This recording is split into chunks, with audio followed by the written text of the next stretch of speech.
नमस्कारम दोस्तों, क्या आप जानते हैं कि हॉलीवुड की फिल्म ग्रेविटी बनाने का बजट भारत के मंगल मिशन मंगलयान से भी ज्यादा था। जी हां, हॉलीवुड की यह साईफाई मूवी लगभग 640 करोड़ में बनी थी और हमने अपना मंगलयान मिशन सिर्फ 450 करोड़ रुपए में एग्जीक्यूट किया था। जिस देश ने अपना पहला रॉकेट साइकिल पर ढोया था, आज वही दुनिया का पहला ऐसा देश बन गया है जिसने चंद्रमा के साउथ पोल पर कदम रखा। आखिर कैसे? तो दोस्तों, आज मैं हाजिर हूं अपने कहे मुताबिक भारत की दूसरी बड़ी शानदार उपलब्धि को लेकर। आज हम बात करेंगे भारत के स्पेस प्रोग्राम में सफलता की। दोस्तों, यह कहा जाता रहा है कि स्पेस मिशंस, स्पेस प्रोग्राम्स बहुत खर्चीले होते हैं, पर जिस तरीके की फ्रूगल इंजीनियरिंग हमारे इसरो के वैज्ञानिकों ने इस्तेमाल किया है, उसके मुकाबले में भारत के सामने कोई दूसरा देश अभी कहीं नहीं है। यहां तक कि अमेरिका और कई बड़े देश भी अपने ज्यादातर छोटे और मध्यम सैटेलाइट्स को भारत से ही लॉन्च करवाना प्रेफर करते हैं। इसरो का पीएसएलवी और हाल ही में बना एसएसएलवी लॉन्च व्हीकल बहुत ही एफिशिएंट है और इसका सक्सेस रेट भी दुनिया के बाकी लॉन्च व्हीकल से कहीं ज्यादा है, जिसकी वजह से आज भारत का डंका पूरे विश्व में बज रहा है। तो आइए दोस्तों, एक एक करके इस क्षेत्र में भारत की और उपलब्धियों के बारे में बात करें, जिसकी वजह से हमें गर्व महसूस होना चाहिए। अगर राजनीति और हमारी खुद की नेगेटिविटी को हटाकर देश को एक बार सही तरीके से देखें तो यहां काफी कुछ अच्छा, बहुत अच्छा मिलेगा दोस्तों, वीडियो में इस्तेमाल हुए टर्म्स साइंटिफिक हैं और थोड़े कठिन हैं। साथ ही यह वीडियो बहुत ही इंफॉर्मेशन से लोडेड है, इसलिए वीडियो को पूरा देखें। दोस्तों, आज भारत दुनिया की उन चुनिंदा 5-6 ताकतों में शामिल है जिनके पास खुद की लॉन्चिंग क्षमता है, जिसकी मैंने अभी चर्चा की। लेकिन इस क्षमता के बूते हमने क्या क्या कारनामे किए, आइए इन्हें फैक्ट्स के साथ और अच्छे से समझें। दोस्तों, सबसे पहला कारनामा यह है कि रूस, अमेरिका और चीन के बाद भारत चांद पर सॉफ्ट लैंडिंग करने वाला चौथा देश बन चुका है, जबकि साउथ पोल पर पहुंचने वाला भारत दुनिया का इकलौता देश है। आपको चंद्रयान 3 मिशन तो याद है ना, जब हमारे वैज्ञानिकों ने चंद्रमा के सबसे अंधेरे और अनएक्सप्लोर्ड साउथ पोल में सॉफ्ट लैंडिंग किया था। दोस्तों, सॉफ्ट लैंडिंग जिसे करने के लिए बहुत ही प्रिसाइज कैलकुलेशन की जरूरत होती है और भारत अमेरिका, रूस और चीन के बाद चौथा ऐसा देश बना है जिसने ऐसा दुस्साध्य काम करके बताया। सॉफ्ट लैंडिंग, वो भी चांद के अंधेरे हिस्से में। यह सिर्फ अब तक हमने ही करके दिखाया है। दोस्तों, दूसरा शानदार कारनामा जो हमारे इसरो के वैज्ञानिकों ने किया है वो है सैटेलाइट लॉन्च का रिकॉर्ड बनाकर। दोस्तों, 2017 में भारत ने एक ही बार में 104 सैटेलाइट्स स्पेस में भेजकर वर्ल्ड रिकॉर्ड बनाया था। बाद में हालांकि इसे स्पेसएक्स ने तोड़ दिया था, लेकिन भारत ने यह काम बेहद ही कम कीमत में किया था। दोस्तों, इलॉन मस्क की स्पेसएक्स ने 24 जनवरी 2021 को एक साथ 143 सैटेलाइट लॉन्च किया, जिसके लिए उन्होंने खुद के बनाए रॉकेट फाल्कन 9 का इस्तेमाल किया, जिसका कुल खर्च 380 से 450 करोड़ के आसपास था। जबकि इसरो ने 15 फरवरी 2017 को 104 सैटेलाइट पीएसएलवी C-37 रॉकेट की मदद से लॉन्च किया था, वो भी मात्र 90 से 100 करोड़ की लागत पर। सोचिए, इलॉन मस्क ने यह मिशन पैसे के बल पर किया था, जबकि हमने अपने साइंटिस्ट्स के फ्रूगल इंजीनियरिंग के दम पर। आइए अब मैं आपको अपने तीसरे कारनामे के बारे में बताता हूं, जो है अपना स्वदेशी जीपीएस नाविक। दोस्तों, नाविक, navigation with Indian constellation, Bharat का अपना स्वदेशी सैटेलाइट नेविगेशन सिस्टम है। सरल भाषा में कहें तो यह भारत का अपना जीपीएस है। जिस तरह अमेरिका के पास जीपीएस, रूस के पास ग्लोनास और चीन के पास बाइडाउ है, वैसे ही भारत के पास अब नाविक है। दोस्तों, एक इंटरेस्टिंग स्टोरी आपको बताता हूं। 1999 में कारगिल वॉर के समय जब पाकिस्तानी सेना पहाड़ियों पर बैठी थी, तब भारतीय सेना को उनकी सटीक लोकेशन जानने के लिए जीपीएस डेटा की जरूरत थी। भारत ने उस समय इसके लिए अमेरिका से मदद मांगी, लेकिन अमेरिका ने डेटा देने से मना कर दिया था। उसी दिन भारत ने यह तय किया कि वह किसी और पर निर्भर नहीं रहेगा और अपना खुद का नेविगेशन सिस्टम बनाएगा।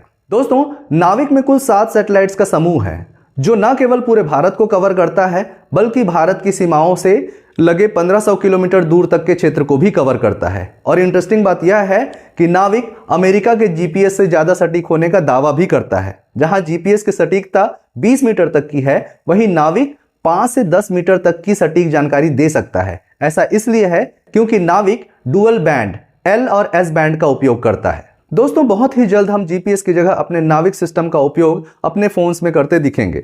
भारत सरकार बहुत सी फोन कंपनियों को इसे उनके मोबाइल में इंटीग्रेट करने के लिए प्रोत्साहित कर रही है। दोस्तों दुनिया के लिए सबसे हैरानी की बात यह है कि इसरो इतने कम बजट में इतनी सफलता कैसे पाता है। कैसे जहां पूरी दुनिया में ऐसे मिशंस के लिए पैसा पानी की तरह बहाया जाता है, वहीं ISRO out of the box जाकर कुछ ऐसा करता है कि पैसा तो कम लगता ही है, पर सबसे सरप्राइज करने वाली बात यह होती है कि इसके मिशंस का सक्सेस रेट भी दुनिया में सबसे ज्यादा है। दोस्तों इसके पीछे 3 मुख्य कारण हैं, आइए उन पर थोड़ा बात करें। पहला है कॉस्ट एफिशिएंसी। जहां नासा का मंगल मिशन करीब 4,500 करोड़ का था, वहीं भारत का मंगलयान सिर्फ 450 करोड़ रुपए में पूरा हुआ। सरल शब्दों में 7 रुपये प्रति किलोमीटर का खर्च इसरो पर आया था, यानी एक ऑटो रिक्शा के किराए से भी कम। दोस्तों इसके लिए इसरो के हमारे वैज्ञानिकों की फ्रूगल इंजीनियरिंग जिम्मेदार है। दोस्तों फ्रूगल इंजीनियरिंग का सरल शब्दों में अर्थ है कम से कम रिसोर्सेस का उपयोग करके सबसे बेहतरीन और टिकाऊ परिणाम हासिल करना। भारत में इसे अक्सर स्मार्ट जुगाड़ का एक वैज्ञानिक और व्यवस्थित रूप माना जाता है। यह कोई सस्ता काम नहीं है, बल्कि यह इंजीनियरिंग का वो हुनर है जिसमें पैसे की जगह दिमाग और इनोवेशन का इस्तेमाल किया जाता है। दोस्तों इसका दूसरा कारण है स्वदेशी तकनीक का इस्तेमाल। सालों तक बैन झेलने के बावजूद भारतीय वैज्ञानिकों ने खुद का क्रायोजेनिक इंजन बनाया। दरअसल 1990 के दशक में भारत को भारी सैटेलाइट्स को अंतरिक्ष में भेजने के लिए क्रायोजेनिक इंजन की सख्त जरूरत थी। उस समय केवल अमेरिका, रूस, फ्रांस और चीन के पास ही यह तकनीक थी। तब भारत ने रूस, जो उस समय सोवियत संघ के नाम से जाना जाता था, के साथ 1991 में एक डील की, जिसमें रूस भारत को इंजन और उसे बनाने की टेक्नोलॉजी दोनों देने वाला था। पर जैसे ही अमेरिका को इस डील का पता चला, उसने इस पर आपत्ति जताई और तर्क दिया कि यह MTCR missile technology control regime के नियमों का उल्लंघन है। अमेरिका का कहना था कि भारत इस इंजन का इस्तेमाल इंटरकॉन्टिनेंटल बैलिस्टिक मिसाइल बनाने में कर सकता है, जिससे दुनिया की सुरक्षा को खतरा होगा। हालांकि यह तो बस अमेरिका का बहाना था। असल में अमेरिका नहीं चाहता था कि भारत स्पेस मार्केट में एक बड़ा खिलाड़ी बने और अमेरिकी कंपनियों जैसे बोइंग या लॉकहीड मार्टिन को चुनौती दे। और आगे चलकर 1992 में अमेरिका ने इसरो और रूस की कंपनी ग्लाव कॉस्मोस पर 2 साल का प्रतिबंध लगा दिया, जिसके चलते अंत में रूस को झुकना पड़ा, क्योंकि उस समय उसकी आर्थिक स्थिति अच्छी नहीं थी। रूस ने भारत को इंजन तो दिए, लेकिन टेक्नोलॉजी देने से मना कर दिया। यानी भारत इंजन इस्तेमाल तो कर सकता था, पर खुद बना नहीं सकता था। इन विरोधों को झेलते हुए लगभग 20 साल की कड़ी मेहनत के बाद भारत ने अपना स्वदेशी क्रायोजेनिक इंजन बनाया और 5 जनवरी 2014 को GSLV D5 के जरिए इसका सफल परीक्षण भी किया। दोस्तों आपने रॉकेटरी मूवी तो देखी ही होगी, जो डॉक्टर नंबी नारायण की बायोपिक है। डॉक्टर नंबी नारायण दरअसल क्रायोजेनिक इंजन पर ही काम कर रहे थे। आगे चलकर उन पर आरोप लगा कि उन्होंने भारत की गुप्त स्पेस टेक्निक पाकिस्तान को बेच दी है, जो बाद में जाकर झूठ साबित हुआ। लेकिन तब तक यह प्रोजेक्ट 15 से 20 साल तक पिछड़ गया था। दोस्तों यही नहीं, हमारे कई वैज्ञानिक संदिग्ध तरीके से मारे भी गए थे। दोस्तों एक थ्योरी यह भी कहती है कि उनके मरने में विदेशी शक्तियों का हाथ था, जो नहीं चाहते थे कि हम यह टेक्नोलॉजी डेवलप कर सकें। दोस्तों हमारे इसरो के वैज्ञानिकों ने सही मायनों में अपनी जानें देकर आज हमें इस मुकाम तक पहुंचाया है, जहां अब हमें टोकने वाला 10 बार सोचता है। आज हम दूसरों पर निर्भर नहीं, बल्कि दुनिया हमारे PSLV का इस्तेमाल करती है अपने सैटेलाइट्स भेजने के लिए। अब भारत सिर्फ खोज नहीं कर रहा, बल्कि बिजनेस भी कर रहा है। न्यू स्पेस इंडिया लिमिटेड के जरिए भारत विदेशी सैटेलाइट्स लॉन्च करके करोड़ डॉलर कमा रहा है। दरअसल NSIL इसरो की एक कमर्शियल शाखा है, जो सैटेलाइट लॉन्चिंग, सैटेलाइट्स को लीज में देना, टेक्नोलॉजी ट्रांसफर और लॉन्च व्हीकल मैन्युफैक्चरिंग जैसे कामों से पैसे कमाती है। आइए कुछ आंकड़ों पर नजर डालें। फाइनेंशियल ईयर 2021-22 में इस शाखा के माध्यम से इसरो ने लगभग 1700 करोड़ रुपए कमाए। अगले वर्ष 2022-23 में यह आय लगभग बढ़कर 3000 करोड़ रुपए हो गई और ठीक अगले वर्ष 2023-24 में यह आंकड़ा 3500 करोड़ रुपए से भी ऊपर चला गया और आगे आने वाले सालों में आपको इसमें बढ़ोतरी ही दिखेगी। इस विंग से आ रही आय हमें अब अपने कदम और आगे बढ़ाने की हिम्मत दे रही है और हम और भी बड़े मिशंस पर जाने की तैयारी कर रहे हैं। इस दिशा में सबसे बड़ा पहला मिशन है गगनयान का। यह भारत का पहला मानव अंतरिक्ष मिशन होगा। इसके साथ ही भारत उस एलीट क्लब में शामिल हो जाएगा जिसमें अब तक सिर्फ अमेरिका, रूस और चीन है।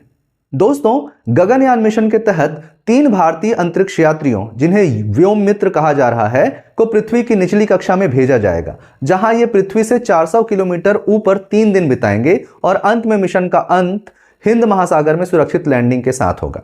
इस मिशन में करीब 9,000 करोड़ रुपए खर्च होंगे। और आपको तुलना के लिए बता दूं कि यह मिशन नासा के आर्टेमिस मिशन, जिसमें इंसानों को दोबारा चांद पर भेजा जाएगा, के बजट से कई गुना ज्यादा है। इस मिशन के साल 2025-26 तक पूरी तरह सफल होने की उम्मीद है। दोस्तों, इसरो का दूसरा महत्वाकांक्षी मिशन है खुद का स्पेस स्टेशन स्थापित करना। 2035 तक हमारा अपना अंतरिक्ष स्टेशन बनाने का लक्ष्य है। भारत का लक्ष्य 2028 तक स्टेशन का पहला मॉड्यूल लॉन्च करना है और 2035 तक इसे पूरी तरह से चालू कर देना है। दोस्तों, इंटरनेशनल स्पेस स्टेशन, जिसे अमेरिका, रूस और यूरोप जैसे कई देशों ने मिलकर बनाया है, वहीं भारत इसे चीन की तरह खुद से ही डेवलप कर रहा है। शुरुआत में यहां 2 से 4 अंतरिक्ष यात्री करीब 15 से 20 दिन तक रुकेंगे, जहां वैज्ञानिक जीरो ग्रेविटी में दवाइयों, खेती और नई तकनीकों पर रिसर्च करेंगे। हमारा यह स्टेशन पृथ्वी से करीब 400 किलोमीटर ऊपर की कक्षा में चक्कर लगाएगा। साइकिल से शुरू हुआ यह सफर अब सितारों को छू रहा है। भारत का स्पेस प्रोग्राम सिर्फ विज्ञान नहीं, बल्कि 140 करोड़ भारतीयों के आत्मविश्वास की जीत है। आपका क्या सोचना है? क्या 2040 तक भारत चांद पर इंसान उतारने में सफल होगा? अपनी राय कमेंट्स में बताएं। और आप अगर एक गर्वी भारतीय हैं तो जय हिंद लिखना ना भूलें। वीडियो पसंद आए तो लाइक करें और हमारी उपलब्धियों की सीरीज को शेयर करें। धन्यवाद। वंदे मातरम।